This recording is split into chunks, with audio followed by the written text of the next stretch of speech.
Hey everybody, it's Tim Sackett, and you're back with another edition of SmashUps, the recruitment marketing podcast, brought to you by the great folks of Fistful of Talent, one of those companies that I work for, and also I got the leader, Kris Dunn from Fistful. He's the CEO, I'm the president. That's not actually true, but and also it's sponsored by the great folks at Smashfly. Check them out at smashfly.com. Great recruitment marketing platform. I love them. And they have also great content on their site. So if you ever have any questions about recruitment marketing stuff and want like recruitment marketing 101, you have to check out their blog. They do some really great content over there. So I'm going to bring in Kris Dunn. I already mentioned him. Kris, how are you doing today? Doing great. You know, there's never been something that's hotter than recruitment marketing right now. So Smashfly, right? Right in the middle of it. I think so, right? Right there, Timmy. Right there. All you need. So we don't always talk about just recruitment marketing stuff, but I want to talk about something that has a major impact to recruitment marketing, and it was a big thing that happened in the last couple of weeks, which is the ESPN layoffs. So that hit mass media in a big way, and I think because unlike most layoffs, they went after like the big name talent, the people that we know, the people that are on social media, the people you don't see on TV, not necessarily the behind the scene folks. And so I'm wondering, does that have an impact on their employment brand? Do people still want to go to work for ESPN, or is it kind of like, yeah, not gonna make an impact if you say ESPN on there because I still want that on my resume? Yeah, I think what it says to me is the honeymoon is over, and as part of a publicly traded company, maybe with a revenue situation that's decreasing a little bit based on everything they paid for rights fees. I think it just says that ESPN is now officially part of the grown-up world, right? And I think that has some impact on their employment brand, but I think ESPN is still, it's like Kleenex, right? It's one of those, letter combinations or words that ultimately kind of outlines a whole industry. So I think people will still want to work there. I don't think it hurts their employment brand, certainly for the top-end talent, because those deals are always cut in a certain way. I do wonder a little bit about, if you go on and you check out Glassdoor and you try and figure out what it's like to work at ESPN, I bet you see that it looks a lot like any other company, especially when you get behind the cameras and in the hallways of the people that support that on-air talent. So I don't think it's the end of the world for ESPN, but it does say that, hey, we're a lot like other companies.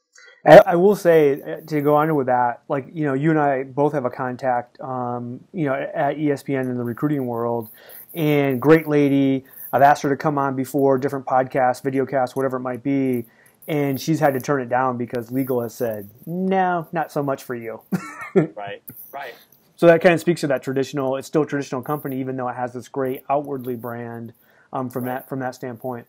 I'm wondering, when you take a look at, when you do layoffs like that and you have like the face of the organization and you cut those kinds of people, what does it say to those high performers that aren't the face of the organization? Because now you're saying, hey, look, we need to cut all this talent because what we found is, and I'm paraphrasing or assuming this is the reason is, right. Big $1 million contract for on-air talent don't necessarily, people are still going to come to ESPN and watch SportsCenter, even if they don't know that it's, Keith Olbermann or Stuart Scott or some of the big names that they've had in the past. If it's just Kris Dunn, they're still going to come because they want to see highlights. So does that tell other high performers like, I better go someplace else because they don't value that? Well, I think what it tells high performers behind the cameras is, ESPN's had multiple rounds of layoffs before they got to the point where they were cutting the talent that you and I and everybody watching this knows on air. So I think what it tells those folks is some of those folks literally, Tim, are saying, finally, there's been this huge bloat in terms of we're trying to cover every corner of the world, right? There was ESPN Chicago, and, one time they were going to replace the local newspaper. So their reach and their, ambition has been pretty far reaching, but there's been rounds of layoffs behind the cameras. I think high performers behind the cameras are now saying, finally, there's some sensibility. Now, I will say this, if you follow the storyline, ESPN has problems because of how much they paid for the rights to things like the NFL, Major League Baseball, and certainly the NBA.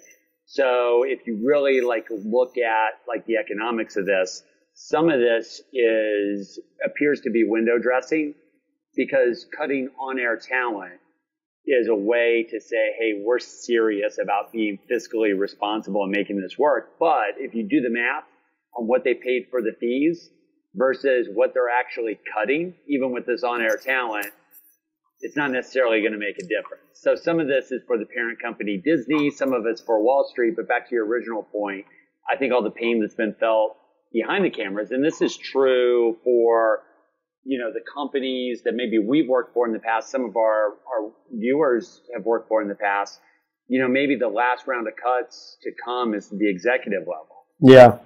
Where the people behind the scenes are saying, finally, they got rid of that EVP of like, what did he do? Of course, everybody says, what does that person actually do in a company? It's a bad look.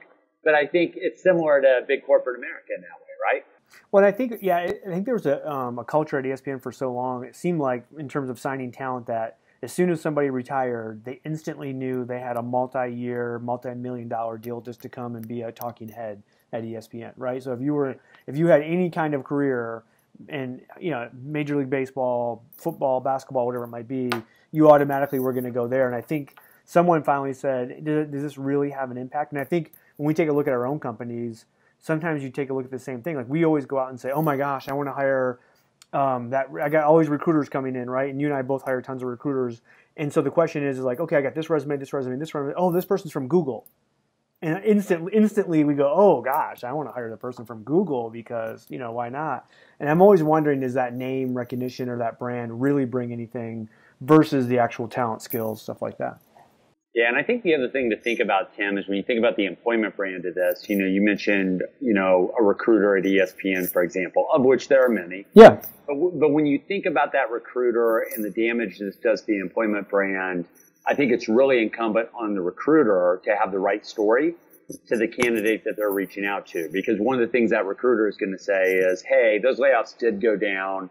You just need to know that that is a realignment of how we're viewing talent and how we're investing in talent. So we laid off maybe in the third rung of our NBA coverage, and we laid off beat writers in individual markets, both for the NBA and Major League Baseball. But by the way, you're a digital gal, and we're really investing in the digital side. Let me give you a list of all the hires we've made over the last 6 months. Mm-hmm. This is really not layoffs. It's really a restructuring to go where the market is telling us we have to go. And by the way, your job and what you do for a living is where the market's going. So the recruiter really has to spin is an ugly word because it has a negative connotation, but the recruiter has to be in control of that information and not be a victim. Even to the point, Tim, where if you had a candidate on the phone, if I was recruiting you as from ESPN, I said, hey, did you hear about the layoffs?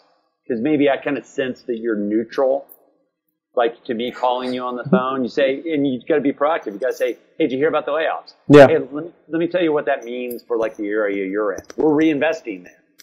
Like we're upping our investment there. You're the winner, like, of this. So the recruiters really got to tell that story, I think. I think that's a great point because, you just given out the layout of how you would train any recruiter that's dealing with anything like that within a company, because we've all worked for companies that had layoffs or had some other issue that was tough to recruit for. I just came back from a company that had a rural kind of market, and they needed to bring people in, and every recruiter was like, no one wants to come here. We have this crappy little town. And I'm like, no, there actually is people that love crappy little towns. Like, they want to work in the country. They don't want to be in a big city. Like, that's who you're selling to, right? That's the thing. It's not, oh, well, I'm going to go pull out, everybody from New York City to come out and work here. And they have that, and you said it, they have that victimish mentality. And in a layoff scenario, when you start going through that death spiral of layoff after layoff after layoff, it's so easy for the recruiters just to play that game. And you're like, can't have it. I'm going to have somebody else in here because I can't have the victim, in that. Yeah. So the ice fishing is great at our location. That is what you're telling me you were selling, which I think is brilliant. Hey, everybody. If you don't know, you're listening to SmashUps. I'm Tim Sackett. I have on the founder and CEO, president, the god of FOT, Kris Dunn, and we're brought to you by the folks over at smashfly.com. Kris, so one of the things with the ESPN layoff that I thought was ironic, not ironic, it was bad, right? Which is there was people coming out, they had come out and made an announcement like, hey, at this point, you're safe.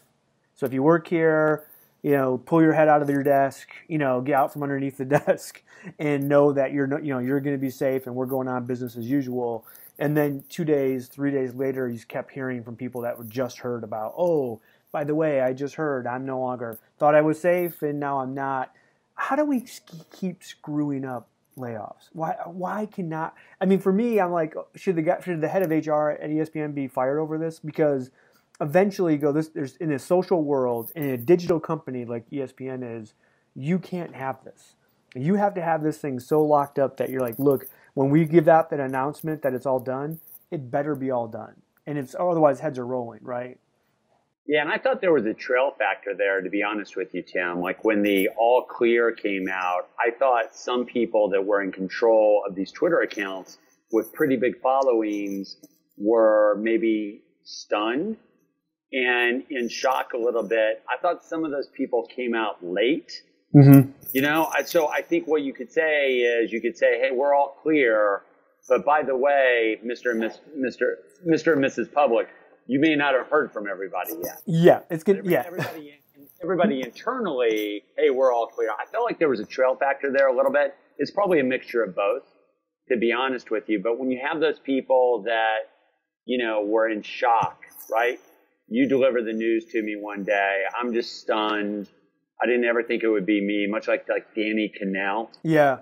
Andy Katz, right? Yeah, Andy Katz was a huge college basketball guy. So you're stunned, maybe you're a little bit embarrassed, and maybe you don't communicate it, but you have this huge Twitter following. So at some point, you go out to them and say, hey, you do all the stereotypical things. It's been a great ride. Did you see the Washington Post had like a tracker? So as these announcements came out, I'm like, what I would never want to work at a company where that was going to happen. And again, so this is a unique circumstance to begin with. But holy crap, the fallout and the mess that creates where people are like, let's update the tracker. Who got laid off now? Right. Oh, it's such a nightmare. Yeah, I mean, it's a very public, visual way to do it. And it's a look inside layoffs that we don't often get. Yeah. I thought speaking to the stereotypical thing on that tracker, I was tracking it on Deadspin, which is a little harsher than the Washington Post. So they were adding their commentary in between there. I thought the most real reaction of any of those talking heads that went to Twitter to announce that they were no longer with ESPN, I really thought it was Danny Cannell. Mm-hmm. And I'm paraphrasing his initial message, but he kind of talked about, hey, I've been told that I'm out at ESPN, disappointed that 5 years ago I moved my entire family to Bristol to go, in quotation marks, all in, disappointed that it ended in 5 minutes. Yeah. So that was a real emotional deal for him, and a real honest deal to say the all in thing is that's them saying 5 years ago, hey Danny, if you really want to be all in, you got to be here. You need to move your family to Bristol. So I thought that was the most honest thing, but it's brutal to see it. Back to your point, I can't really hold a VP of HR accountable for that unless I knew that they said, hey, everybody's clear now. We're going to do this all in one day, unless I knew that they're really saying, oops, we still need to get to Andy Katz or whoever it was. I think my thing is I actually been in that circumstance where as an HR person went through the entire thing and you spend weeks, months, preparing for this. And it's just devastating for the HR team in general because and people and the rumors are whispering through and people are asking questions and you have to keep it locked down. You can't say anything. And yet we go through the day, we do the layoffs. It's Bloody Monday.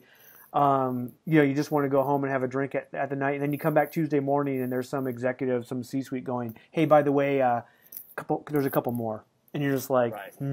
No, sure. But you have to. Real world. And so then you have to go and meet with somebody. Well, then that creates this entire culture of people thinking, hey, at any point, Tim comes to walk around the corner. It could be your time. Versus going, look, this is a one-time deal. It's not going to happen. And I've had, I've been in roles where I've had to close stores where every time I walked in, people were like, oh, it's our turn. And you're like, no, I'm just here to help. You're like, sure you are. Yeah, that's the bad stereotype that HR people get from that. I think the other thing that's always been interesting to me, Tim, And you and I have been part of some big shops, and we've ran fairly large teams before. I think when you do layoffs, there's this dichotomy. So I'll give you one behavioral dimension that I've really noticed, like in myself and in others, okay?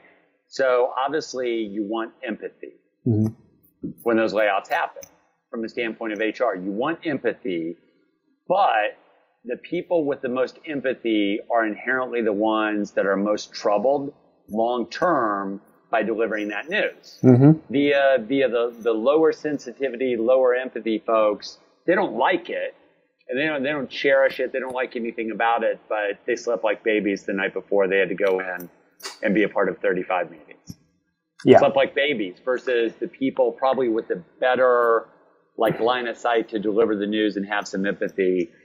You know, they're the ones that struggle with it the most. So it's hard on HR pros for sure. All right, I'll get you out on this last one then. So your opinion, good or bad for ESPN long term on the layoff of the high level folks?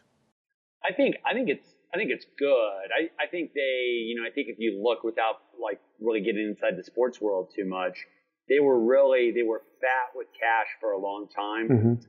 Disney took them over. They had the best of all worlds. They had incredible properties to broadcast at fairly low rights fees. And then, all of those things came up for renegotiation.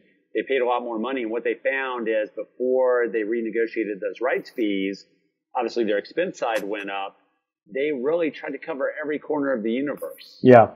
And I think what they found is, do we need, and I don't even know soccer, right? But let me take Major League Baseball. Do we need someone covering, the Texas Rangers? And what they found is we don't need a beat writer for the Texas Rangers. And we don't need three kind of deans of baseball, so they got rid of Jason Stark, Jason Stark, but they still have two others, right? And as a result, those two others that remain are going to have to work harder across all those properties. But I think they're in a better position. I don't know that anything's changed though, because when you really read the story and you dig into it, everybody that's cutting out cable from their lives, the fact that people are getting highlights on Twitter and Instagram, and they're not even tuning into SportsCenter as much.